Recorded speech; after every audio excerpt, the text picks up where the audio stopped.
Hey everyone, um, I'm back with another video. I wanted to do today diving into the ancestors of the Tazama African Tarot. I never really did a walkthrough because, well, I got a pretty new channel, right? And this deck was already out there before I started my channel. And I was thinking about doing a normal walkthrough, but I think there already are a lot of them out there. However, okay, let me put the box aside because I already took everything out. So yeah, this is the box. Really great quality, you know, if you don't have it yet. But what I wanted to do, they recently released a PDF which was going deeper into the ancestors of the card.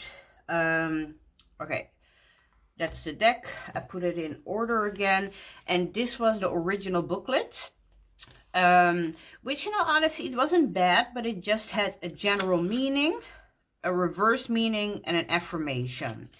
In the beginning, in the part of the foreword, they talked about their journey. You get a little bit of the start of this artist, you know, how she started.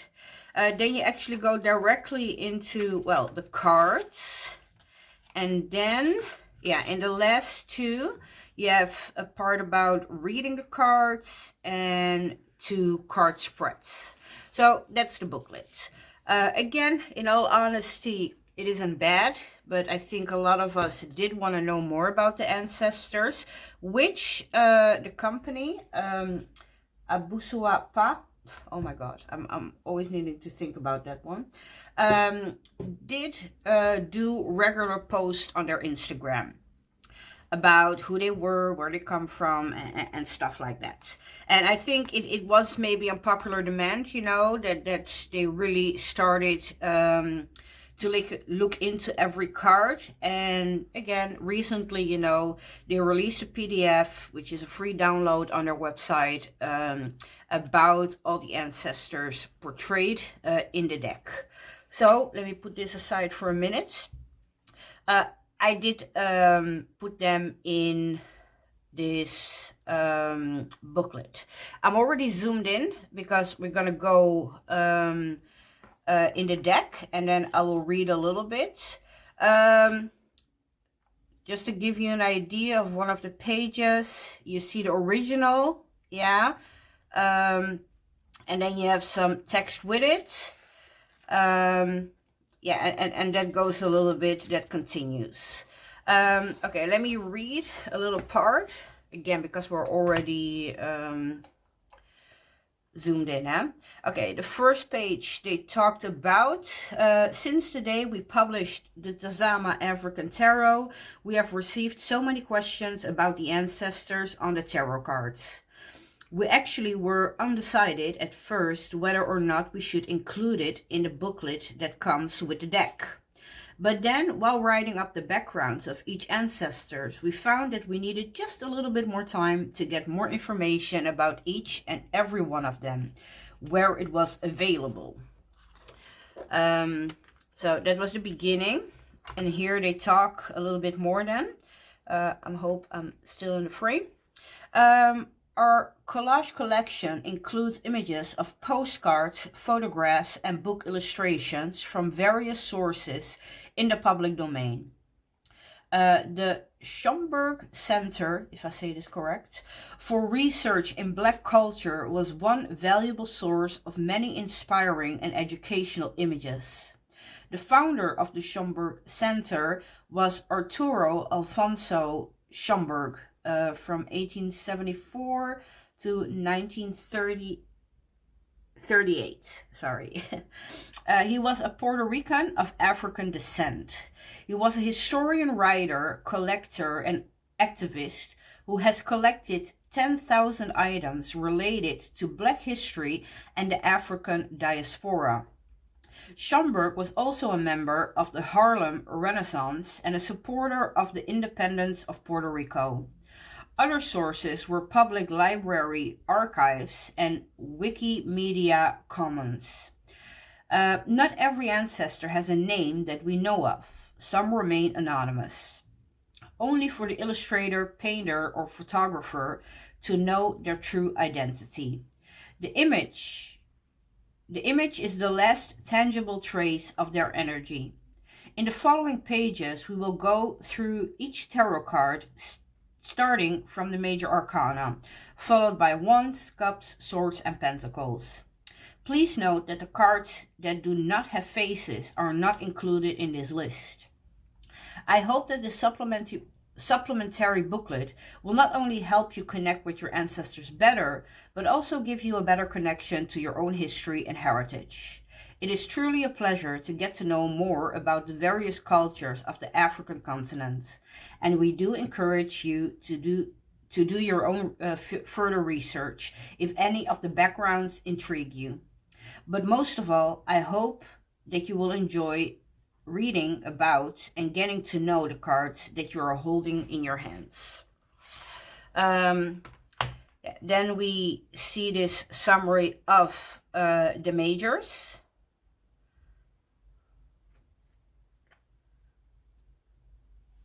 Yeah, I'm sorry, I was confused for a second. I think these are the page numbers.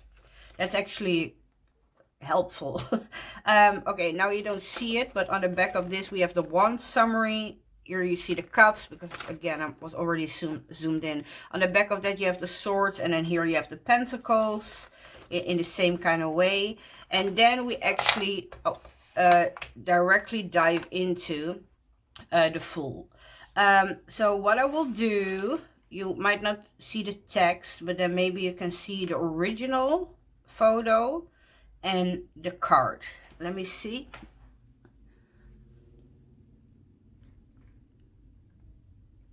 Yes, like this is better, right? Okay, because then I know how I keep it when we go through them, you know. Okay, so the Fool. Here we see the Fool, our beautiful first card, brings yellow, the color of hope and spontaneity. What better color is there to surround the Fool with? The original Fool was a man in Egypt who was known as Delal, if I say this correct, which means a broker of agents. The Delal was a middleman, selling those goods at the bottom of the painting to the highest bidder. He is wearing a traditional abaya, and particularly the black and white striped traditional wool abaya. It signifies that he was an itinerant worker. I think I say that wrong. In this Egyptian scene. The original painter is from 1883 and the painting itself is also named the Delal Cairo. The Australian painter Ludwig Deutsch traveled to Egypt several times and fell in love with the country's mysterious energy. So yeah, with the name and the abaya itself, you can already see the and also the year, right? 1883. We can definitely see that. Yeah, it's not that ancient Kemet no more, of course, but yeah, that Arabic influence, yeah. But I love that, yeah, it's not an Arab man, it's definitely an African man.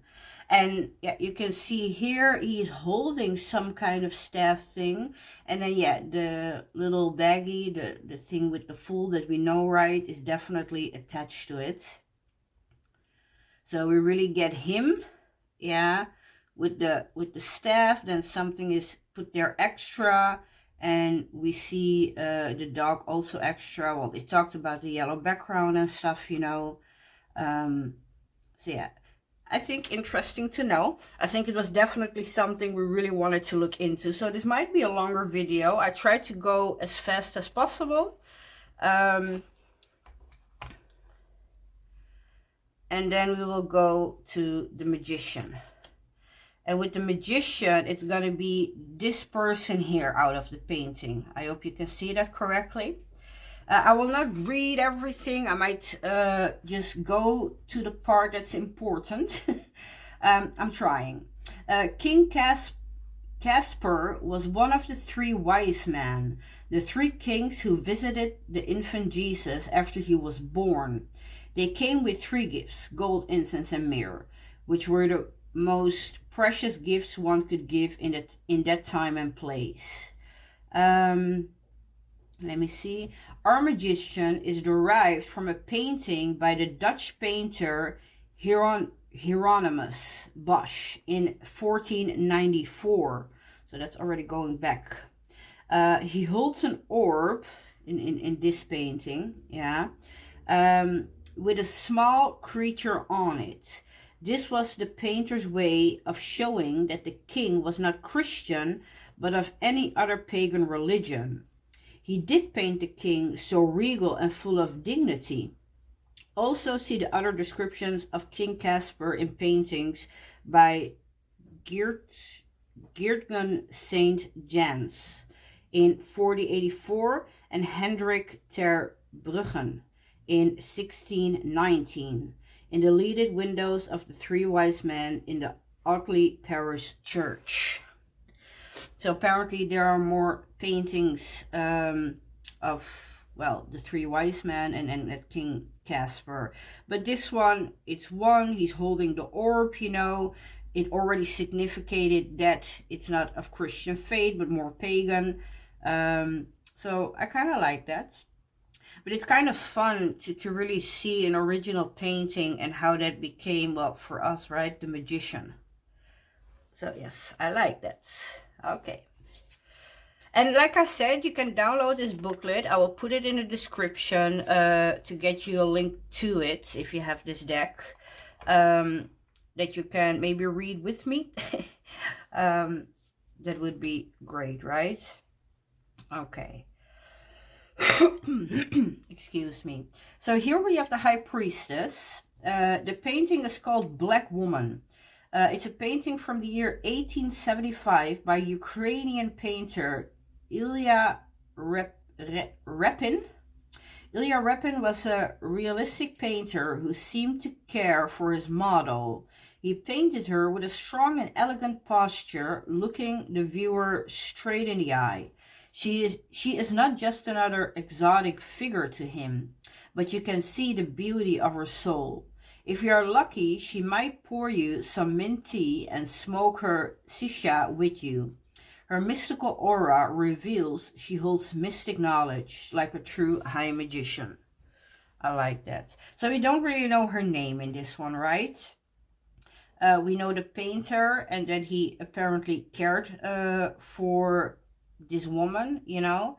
Yeah, we don't know her name. And I think that is the beauty, because all these art pieces, they are now in museums, and then some people go there, but how many times we go to a museum and our eye may catch a few that really pop out, and others, well, we might ignore a little bit, right? And not on purpose, but it's just overwhelming. And now this art comes to life in a different form, you know. So yes, very interesting. So the Empress. The Empress. Did you know our Empress was also an Empress in real life? Meet Empress Adelina Sulukwe, Empress consort of Haiti. Again, I'm gonna be horrible at this. But I love, because this is really a drawing. It's very different than we saw before, right, with the High Priest. She existed from July 26, 1820 to October 12, 1878, and had a reign in Haiti. She had two daughters, Princess Genevieve Olive, known as Madame Premiere, and Princess Celestine Marie Francois as Empress. As Empress, Adeline was given her own court, composed of a grand almoner, 2 ladies of honor, 2 tire women, 56 ladies of the palace, 22 ladies of the chapel. Okay, so a lot more.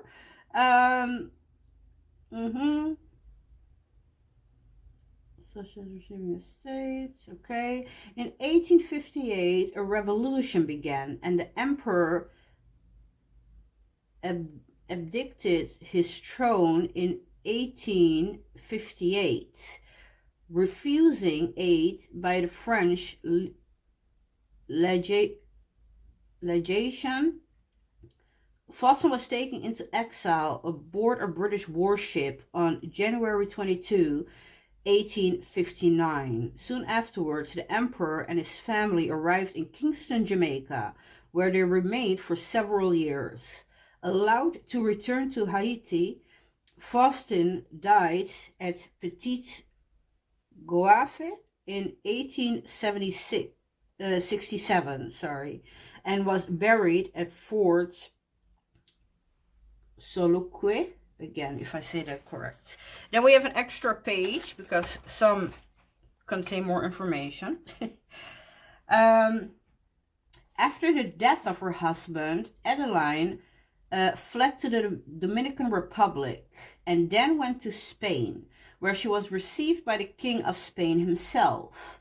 She remained at the Royal Palace of Spain in Madrid from 1868 to 1874. Adeline then left for France and remained there from 1875 to 1877. She ended her day in Rome, Italy in 1879. Until her death at the age of about 84 years, so she stayed there till her death. She was buried first in Rome near the Vatican and then in Haiti near her husband in 1907. The crown she wears is an actual crown, decorated with diamonds, emeralds, and garnets, and is on display at the Muséum du Panthéon National Haïtien. Okay. Yeah, sorry, my pronunciation might be a little bit off. This is why I say download the booklet, read with me. You can make fun of me later. Okay, I see that it's gonna take some time. So what I may do it in parts. We will do this part with the majors, and then we will split the suits, you know, so that I don't need to worry about time. Okay, this is the emperor.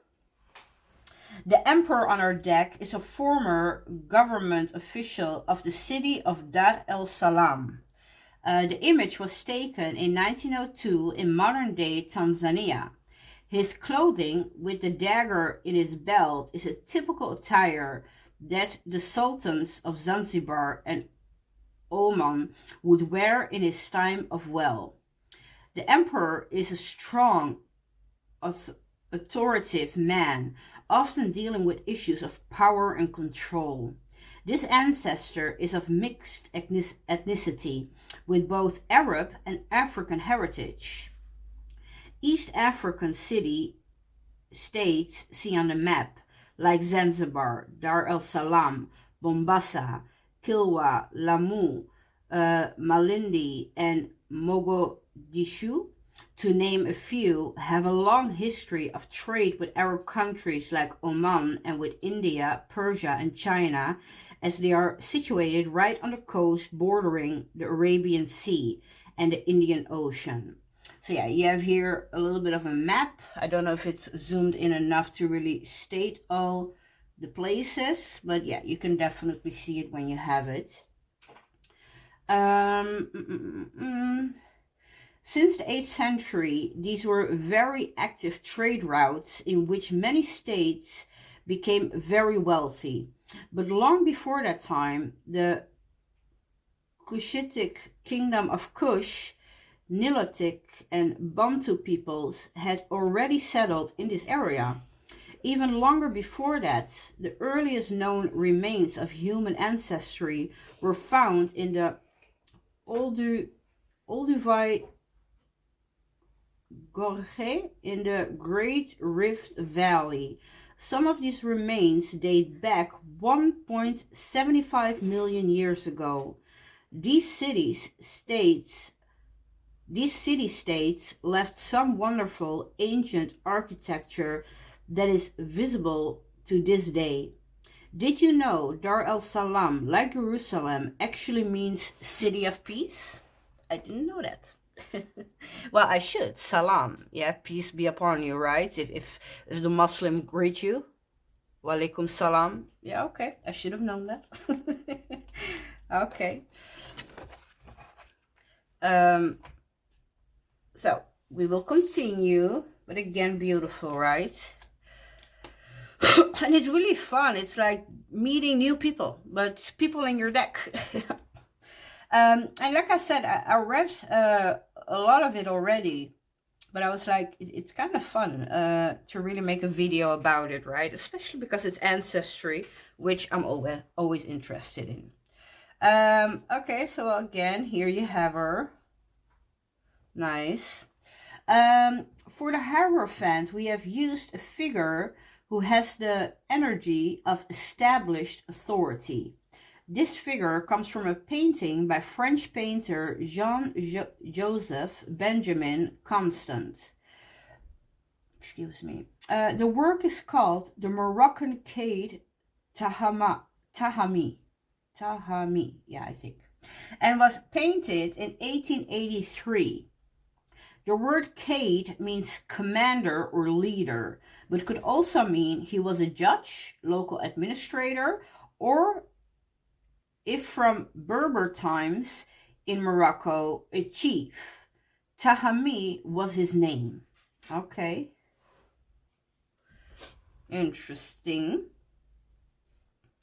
But yeah, it's also interesting because, well, for better or worse, right? The Arab colonization later, especially in North Africa, yeah, it really mixed things up in that sense, right? So interesting, because we see that coming back already a few times. Okay, the Lover. So this is her, the angel. And this is like a drawing, yeah, but it's there. I really love that mix, you know.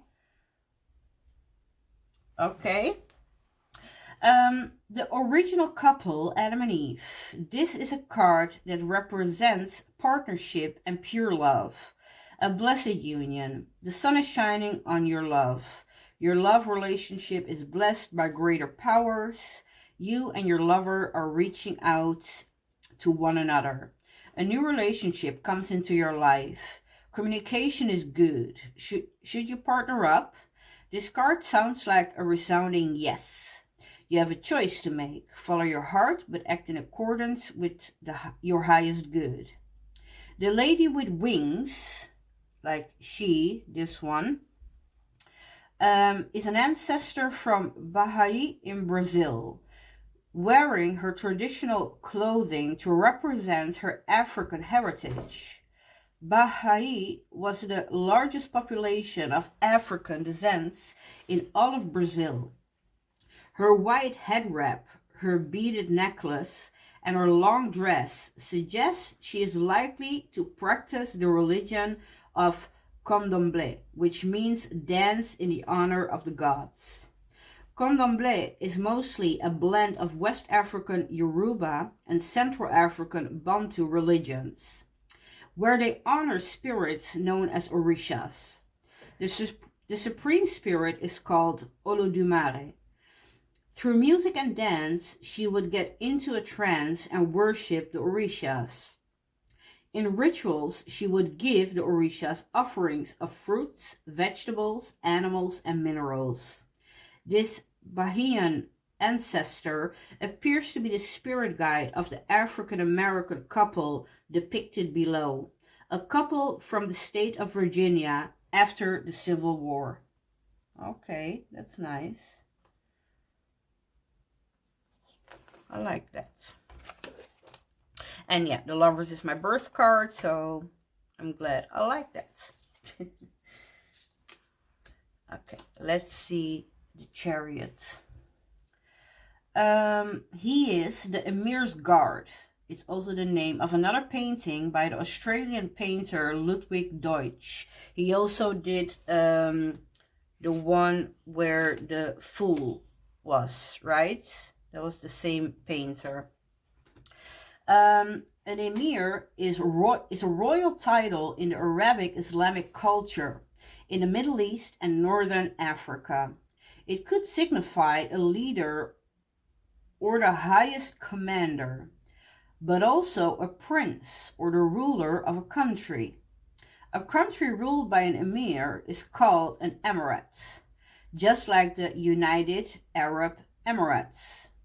Originally, this title was used as an honorary title for descendants of the Prophet Muhammad through his daughter Fatima Zahra.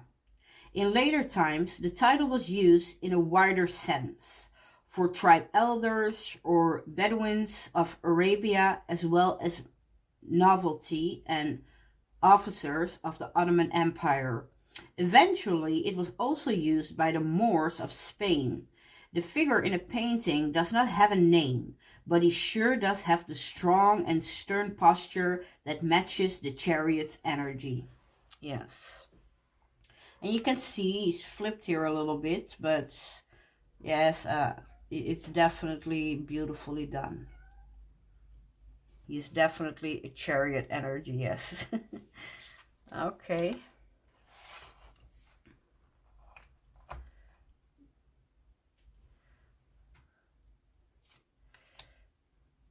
Yes.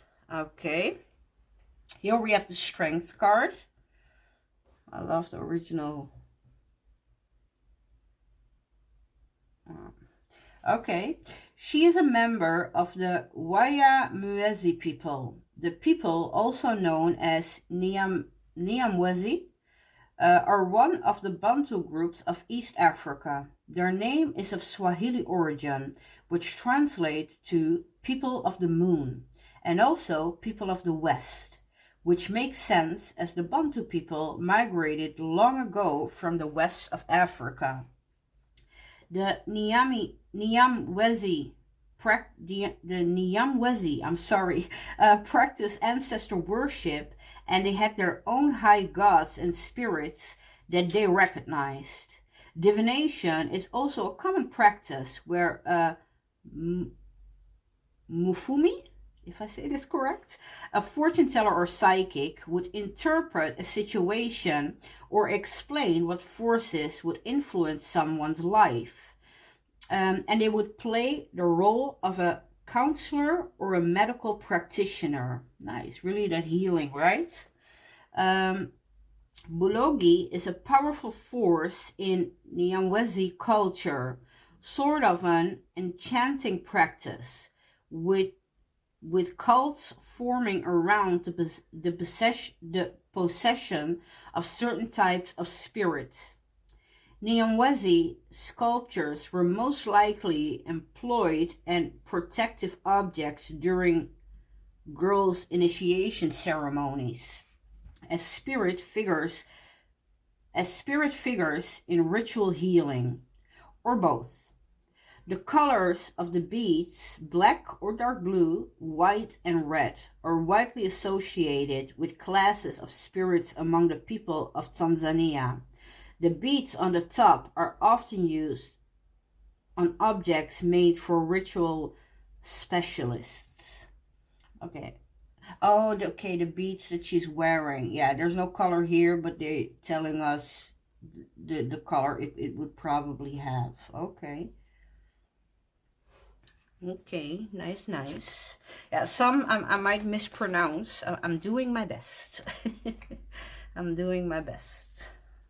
I need to look them up and see how I would pronounce them. This is the Hermit. You see him there. The Palace Guard is a powerful and noble evocation of the Egyptian world that Oriental painter Ludwig Deutsch again had experienced for himself in 1883, 1886, and 1890.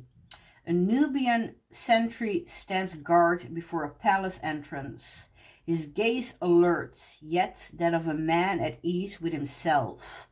his stance stoic with muscle stance and yet exuding a relaxed confidence. The guard wears a Safavid gold overlaid steel helmet of the type made in Persia in the 18th century, along with a Safavid arm guard or bazuband.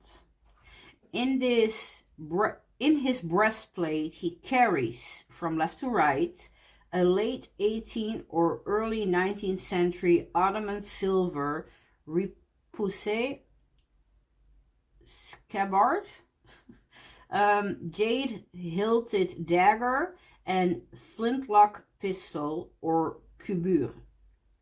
At his waist he carries a 17th century Ottoman rayskin powder flask with applied silver mounts and ivory terminals.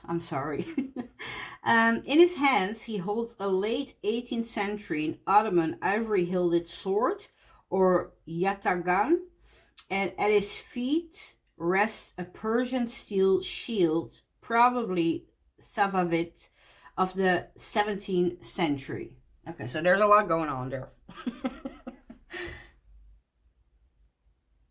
Okay, nice.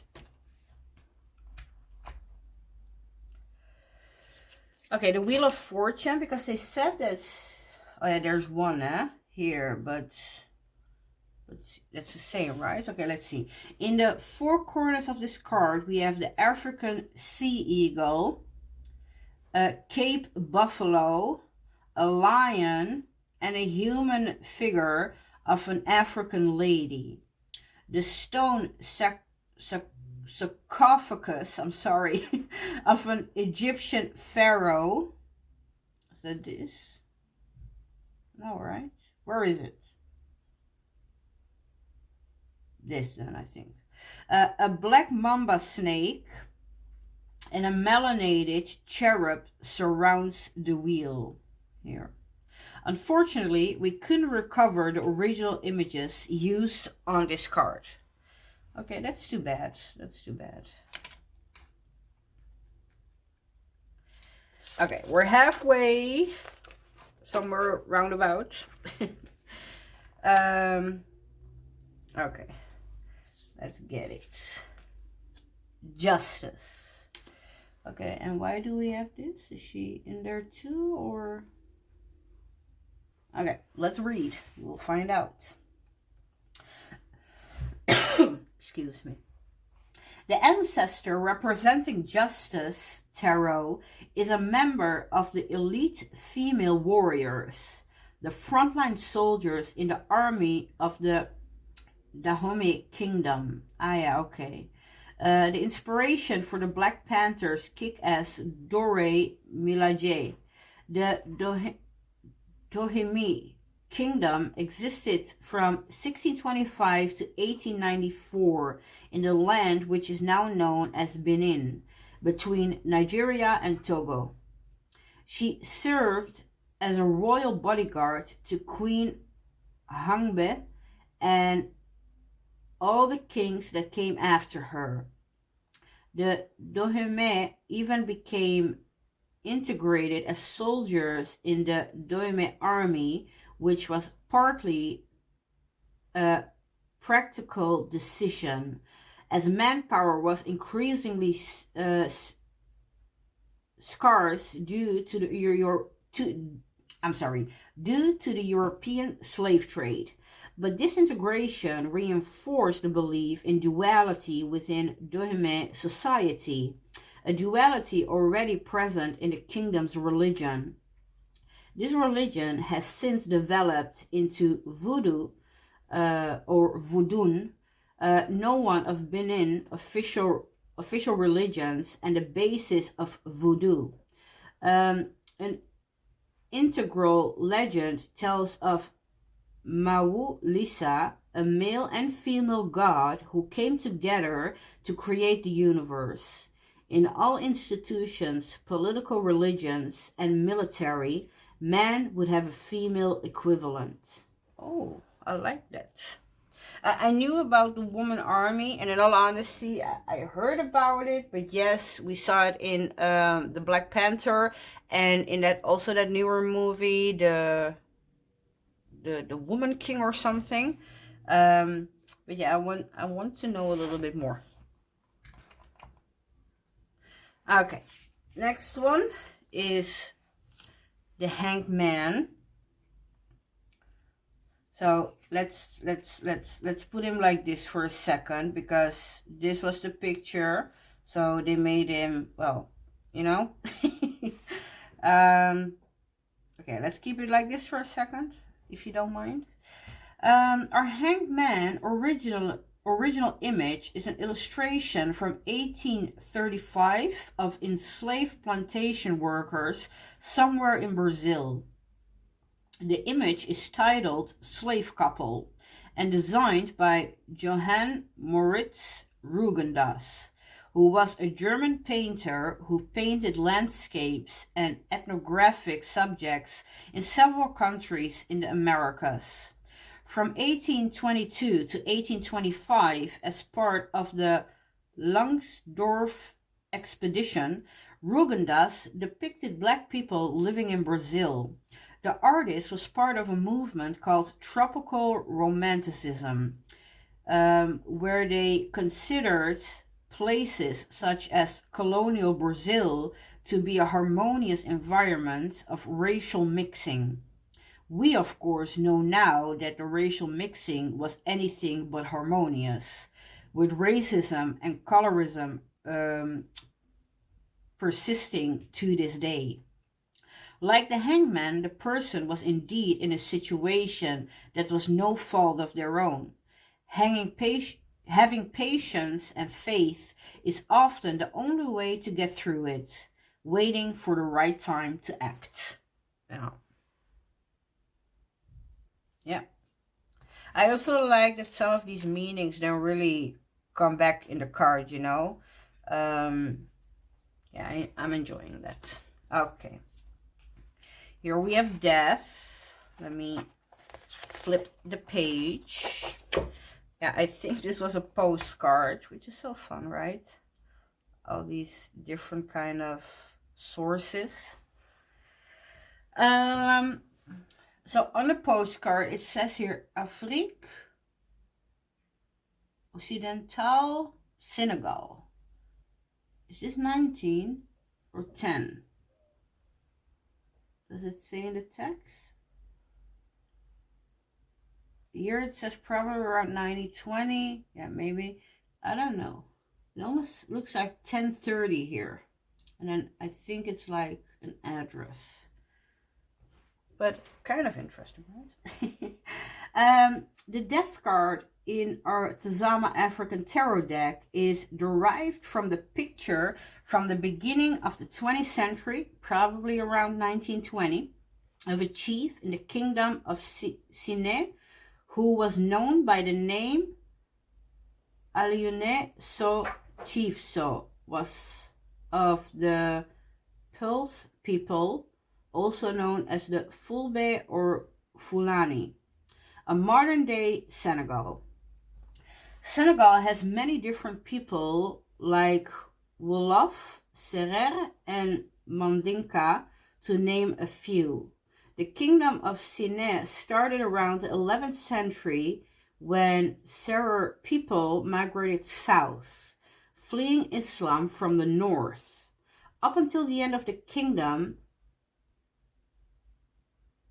Sine was a very multicultural society, as it was very common for people from other states to migrate to the Serer kingdoms of Sine in search of a better life.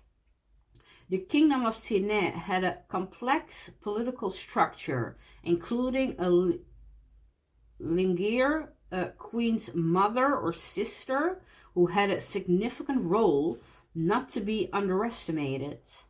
A candidate for kingship could not succeed to the throne if he was not a member of the reigning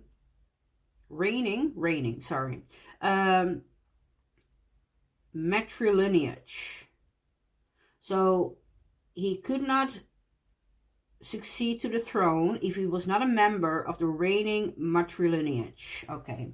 Also, various Lingeers have been noted for their resistance efforts to colonial conquest. Our death card ancestor is Aliune So. He was the great Farba Kaba, great chief of the army of the Serer people of Sine.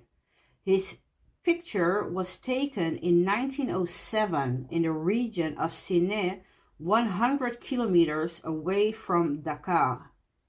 As great chief of the army, he and the Mat of Sinek, king of Sine, would ride their horses to invade neighboring states or to attack British, French, or Portuguese invaders. And then we continue. The royal... Is this still death? Yeah, okay, sorry. The royal war drum, the Jongjong, would sound on the way to the battlefield, preparing opponents for battle. Their forces could result in death, a transition in life, the end of a cycle and the beginning of a new one. After a victory, the king would have the flag of Chine while riding his horse. Or he would wave the flag of Sine while riding his horse. The Serer people of Sine consider death a part of which one joins one's ancestors. When a person dies, loud mourning echoes from the house of the relatives.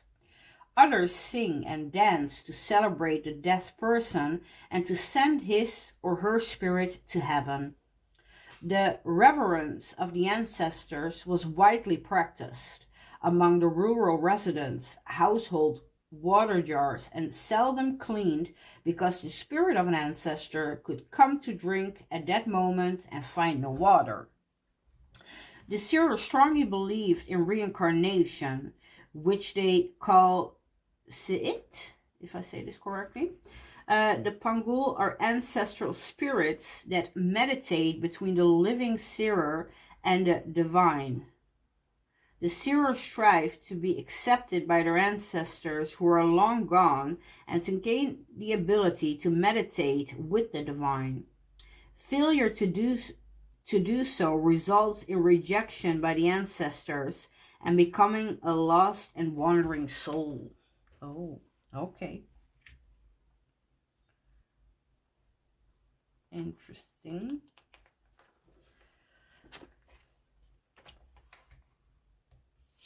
Okay. Temperance. I like that both were already accompanying him in the original painting. Nice.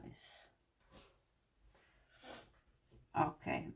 The generous man in our temperance card was a model named Joseph. He lived in France in the late 17th and early 18th century and modeled for many French painters. The image was from a painting by Adolphe Brunet called Joseph le Negre, or Joseph the Negro. The name has been changed in 2019, though, to Joseph the Moor, as a collective of historians and curators called for the replacement of offensive words and racial slurs from museum lingo. I understand and I agree, and at the same time, yeah, you cannot whitewash your the history, right? You cannot act like that never happened.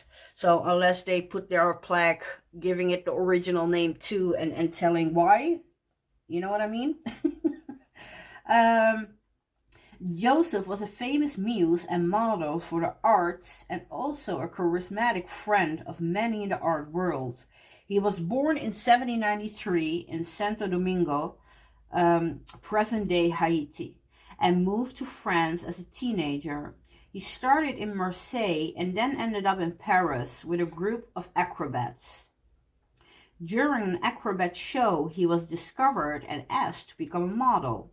He had a special aura that appealed to many painters and their followers.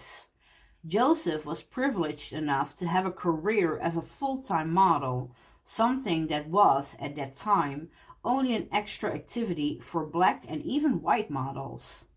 Between 1832 and 1835, he was the permanent model for the École des Beaux-Arts in Paris and worked as a successful model until his death. But there is more. Okay, I think they show some other paintings where he was actually modeling for, right? Here too, and apparently here 3 times even. Okay. Like the meaning of the card, sometimes you just have to go with the flow and take the middle path and let things take their natural course. Joseph just happened to be an acrobat before he was discovered to do the thing that would impact the rest of his life. The middle way leads to success, which with angelic support on your side. Okay. Yes, okay. Interesting. The devil. Let's see.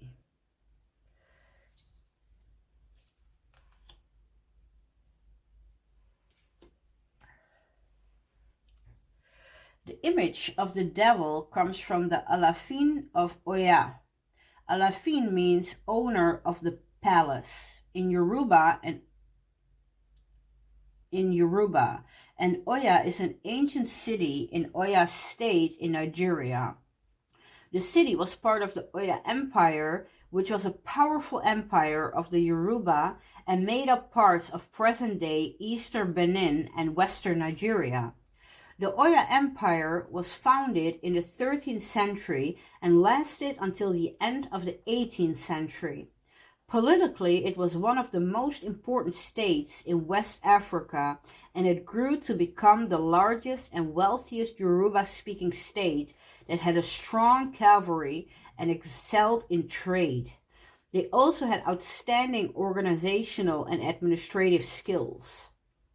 The word for king in Yoruba is Oba, and this particular Oba was known for having 200 plus wives in his court. They came in batches of 30 women at a time to stay with him in Lagos. They would then return to Oya, and the next 30 women would come and take over. The Oba is in control of his wives, who are subject to his lusty desires. The original Rider-Waite imagery has a male and a female in change. Our card has 2 females, much like the Alafin of Oya. The king was also known for going against government policies, and his enemies even accused him of abusing his power. As a result, he got impeached and removed from the throne. Okay. A good devil. A good devil. Yes. Because, yeah, we don't see where the pictures here came from. I'm assuming they don't know then, because we only see this person. So, yes. Okay. Next. Okay, the tower. Again, I don't think we're gonna read about the people here. Or, okay, we will read and see. The tower. The Maasai warrior is the ultimate symbol of breaking free. The Maasai are a nomadic tribe. They have this reputation of being fearless warriors and cattle rustlers. In all traditional Maasai stories, it is said that the Maasai journeyed from northern Africa in search of fertile grass to feed their cattle. The Maasai are indigenous to north-central Tanzania and southern Kenya. They could hunt a lion with only a spear. The Maasai have always resisted colonial influence and stayed true to their culture and authentic self. In addition, the tower that is used is not a typical medieval tower that you might see on a classical tarot deck. It is the obelisk of Aksum, also known as the Aksum Stele? I don't know. An ancient tower from the Aksumite Empire.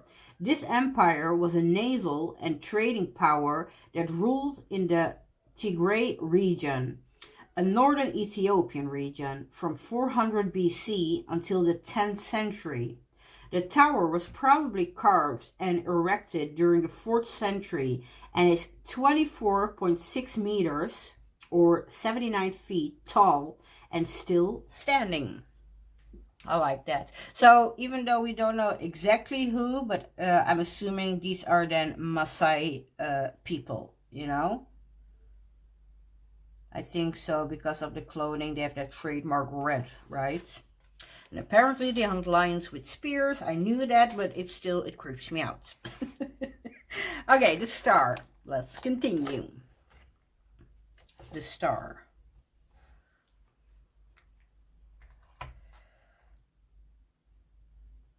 Okay, I hope you can see that correctly. The star on our star card is Princess Omoba Aina, born in 1843, wearing a traditional West African dress. She was part of the Egbado people, located in what is now Nigeria. Her village was raided by the people of King Gezo of Dohime, in which Princess Omaba Aina's parents were killed when she was only 4 years old.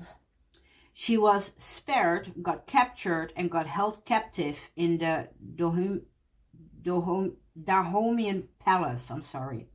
Then, when Aina was 6 years old, Frederick Forbes, the captain of the naval ships HMS Bonetta, was sent to the kingdom of Dahomey on behalf of Queen Victoria to negotiate with the king. For unknown reasons, the king gave Princess Aina as a gift to the Englishmen as a present from the king of the blacks to the queen of the whites. Forbes had the girl baptized and renamed her after himself and his ship, and named her Sarah Forbes Bonetta. When she was presented to the queen, she was supposedly impressed with her manner and character, which led her to agree to sponsor her education. She officially became a member of the royal household and lived with the family of a missionary in Gillingham. She regularly visited Windsor Palace, and she had the affection of everyone who knew her.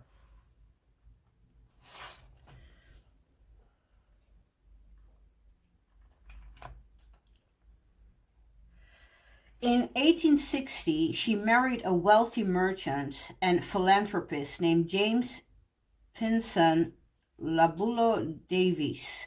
She was actually not very interested in the man, but her guardians thought he was a suitable match.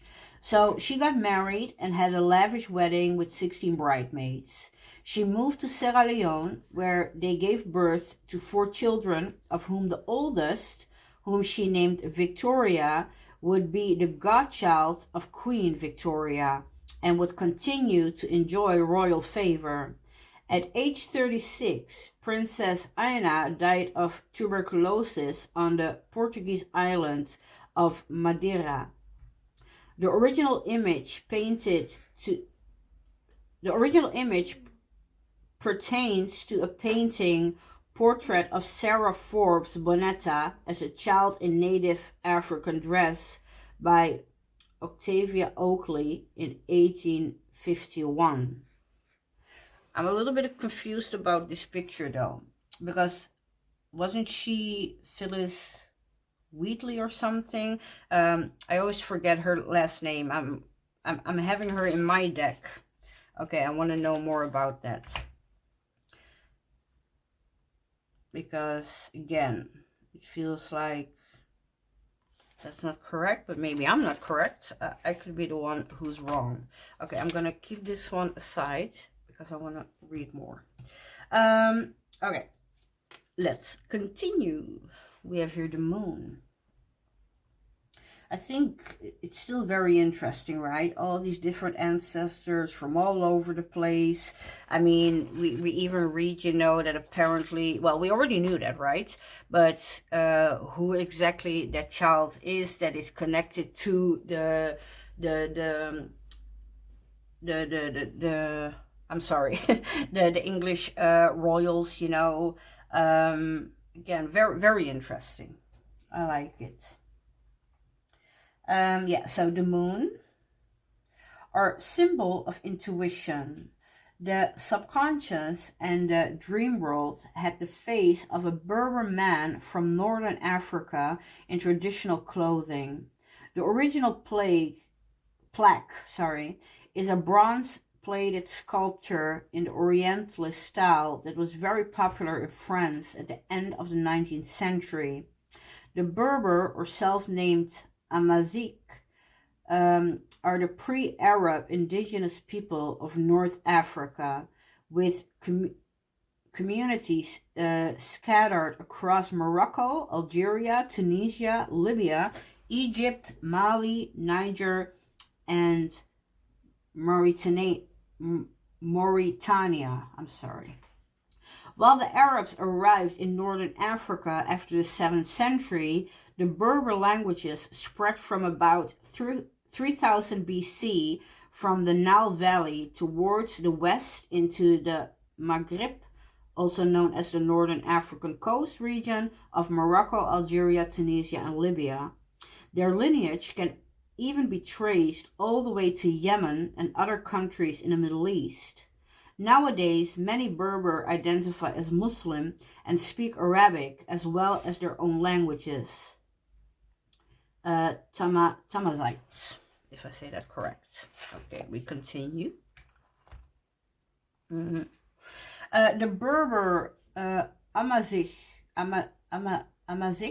people are long celebrated for their artistic skills expressed in pottery, weaving carpets and clothes, jewelry, and henna art.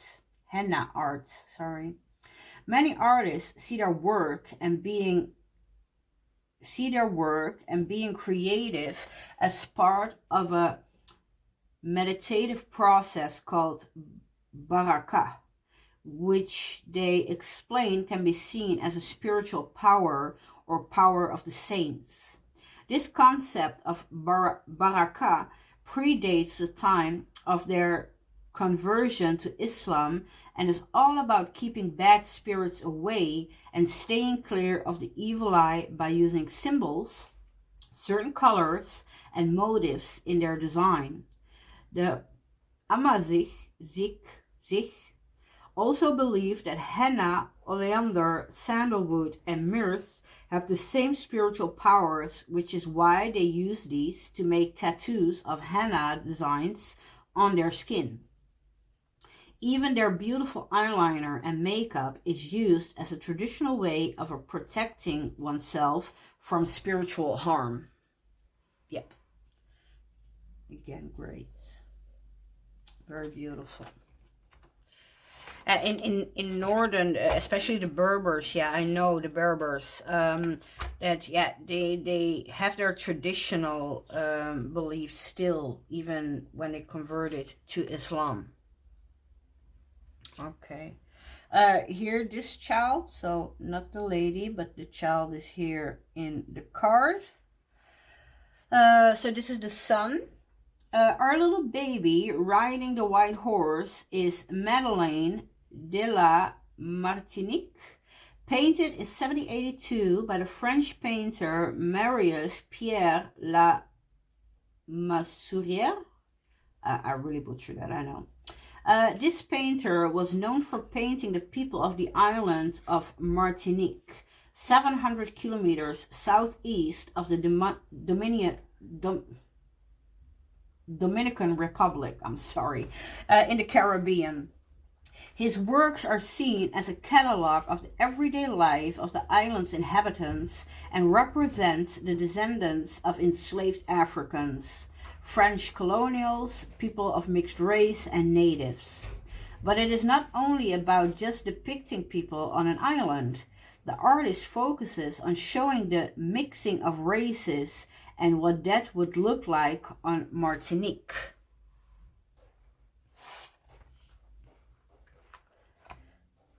Okay, it continues. The original painting of Madeleine de la Martinique has vivid colors representing the luxurious nurture of the Martinique tropics with plenty of fruits and flowers surrounding them. The reason why the artist chose to paint her is likely not only as an anthropological statement of testimony, but also to present her in France as a curiosity. Vitiligo, especially in someone of African descent, has never been seen before, so this rarity could be seen as interesting. It says interesting with this to the European gaze. Yeah. Well, that's what they did. They sucked. Oh. Okay. But I like that it took a little bit of the power back in the sun card, right? Oh. Like that. Okay. Judgment. We see this man, but yeah, only till here, so to speak, right? But this painting. You will see, this one is the bottom one. It's just mirrored. Okay. The angel blowing the horn is a Moor, also from an Orientalist painting by Ludwig Deutsch. We have seen more of him. In the original image, he is inspecting a piece of merchandise at a local North African market. The original painting is from the year 1883. The praying man below is a North African man from a painting by Orientalist painter Ludwig Deutsch also. The original scenery takes place in 1902 in Cairo, Egypt. Okay, so I assume not much is really known about them, so we get a little bit less. Okay. And then, okay, this will be the last one for now, and then I will make different parts for the rest of the suits, so we can keep it a little bit manageable. The world. I like it. It's really like an old postcard kind of thing, huh? And here she is. I like that. So the world, our worldly lady is the chambermaid of the king of Loango. This illustration comes from a French book called Costumes de Different Pays, also Customs of Different Countries. Okay. Where the Canadian-French writer Jacques Grasset de Saint-Sauveur, 1757 to 1810, documented the different clothing styles of cultures around the world. Other members of her Loango society share the same illustration book, Loango Lady Breastfeeding Her Child, and the Mad Loango King of Loango. Okay.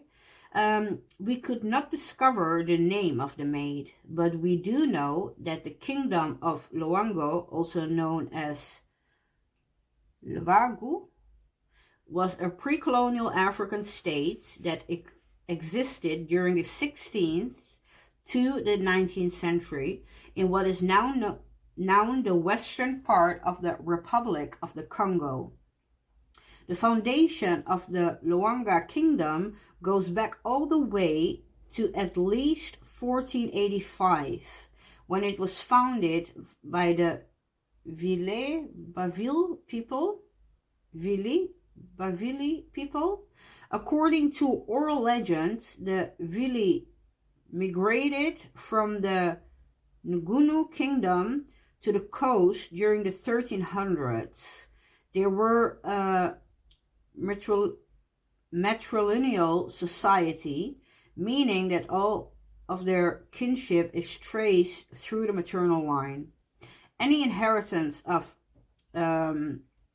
property, names, and titles comes from their mother's lineage. Then we continue. I think here's when they talked about the different ones. Yeah, okay, I think we see them here. Okay.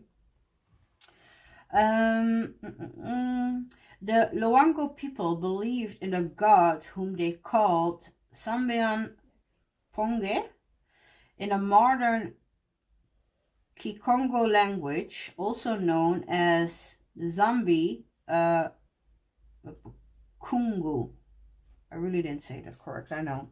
They also believed in several types of deities that they called Nkisi, that were neither good nor bad, but each had their own place in nature. Locals may have their own Nkisi, and new Nkisi are created all the time. A Nkisi could also travel between people. The Nkisi were said to compete for authority, and they would be judged by the people for their effectiveness. Priests called Nganga Mokosi would have ceremonies in order to make a connection with a divinity. They would allow the divinity to possess them in order to receive messages and revelations from the community or the household that requested the ceremony. The Vili would use power figures called the Nkisi Nkondi as a charm. The figure is carved from wood, I think you see that here, into the shape of a human form or that of an animal, such as a dog, Nkisi Kuzo, often with many nails or pins covering them. A spiritual specialist would activate these figures through chants, prayers, and by prepping sacred substances that are aimed at curing physical, social, and spiritual ailments. These Nkisi Nkondi had a great spiritual importance to the Vili and other people in the Loango, Congo, and Angola regions. Okay. I'm sorry if I said these names all wrong. I'm doing my best here. Okay, and that was the last one, huh? So yes, again, I will put a link through the booklet, you know, but yeah, let's go backwards in that sense. I mean, they are beautiful, right? And I think it does give it that extra, because again, don't get me wrong, the booklet was enough to get you started, right? But yeah, with these backgrounds, you can see certain connections, right? Even with this one, for example, I made the comment of, okay, I like him in the sun, taking that power back, because once he was like, what, something fun to look at? I mean, that's very denigrating, right? So for him to be in that position of joy, yeah, in the sun, I'm really enjoying that. And this is the fun part with this booklet, you know, really diving in. Like I said, I didn't really have the time yet to dive in. And then I was like, well, maybe we can do it together. I did read some of them, you know, that first impression kind of reading. But I really wanted to dive into them deeper. So this was my start, which I thought I would just share. And we will go from there. But yes, they're beautiful. I really like them.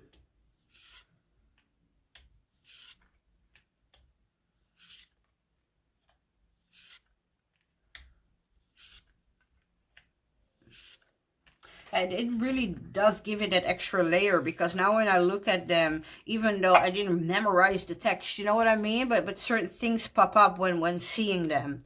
Oh yeah, I wanted to look closer at this one. Yeah, that is the part I'm enjoying personally. Like I said, now looking at him, you know, certain parts will pop up that I already read, so I need to read it again. But you know what I mean? Even in that first moment, you will remember things. So let's stop here because, of course, if I'm going to read all of them, which I don't mind, but maybe we should do it in parts then, you know, diving into these ancestors. I mean, I really enjoy it, and I hope you enjoy it too. So this was part 1. There will be 4 parts, and after this, I will do it per suit, you know. I think that's nice. And organized. Okay, thank you for watching, and hope to see you all back for part 2. Till then, have a great day, and again, you will see me soon. Okay, bye bye.